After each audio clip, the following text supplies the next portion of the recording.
There's new reporting out there saying JD Vance might already be backing away from the idea of running in 2028, and if that's true, man, that tells you a lot about what's happening inside Trump world right now.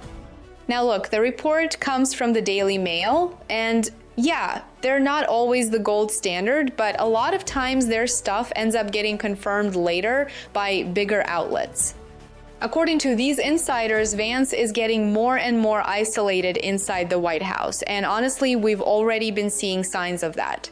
He doesn't seem fully locked in with everything Trump is doing lately. He's never really had that natural charisma, and apparently a lot of people in the administration just don't vibe with the guy. But here's where it gets wild. Some people around Trump are now saying Vance may not even want to run in 2028 at all. Think about how crazy that is politically. Usually, the vice president is supposed to be the obvious next guy up. The whole idea is simple. Stand next to the president, take some credit for the wins, inherit the movement, and then run for president yourself. That's how it's supposed to work.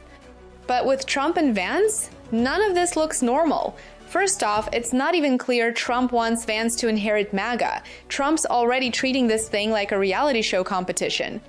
One day it's JD Vance, next day it's Marco Rubio, then maybe Don Jr. He keeps throwing names out there like he's casting the next season of a TV show.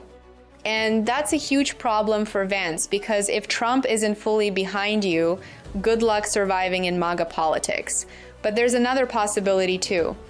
Maybe Vance himself doesn't want to inherit whatever MAGA becomes by 2028. Because let's be honest, if things keep going sideways, that brand could get toxic fast. So maybe Vance is thinking long term. He's still young.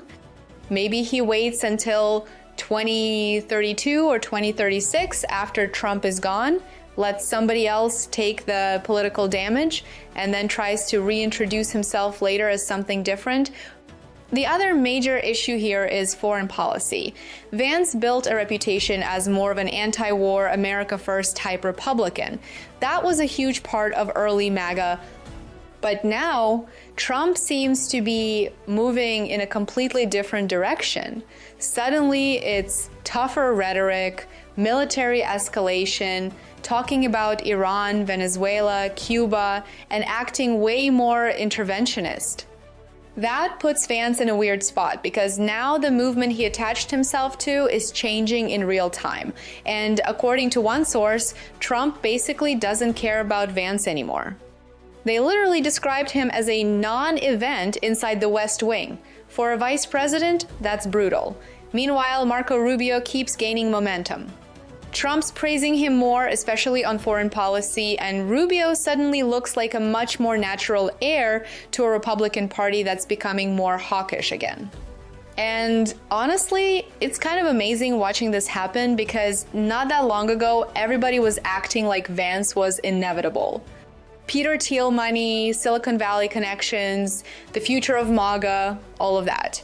Now, it suddenly feels shaky as hell. Democrats would absolutely hammer him too. They wouldn't run against him as some fresh young Republican. They'd say, this is just Trump term number 3. Every issue people are frustrated about gets tied directly to him.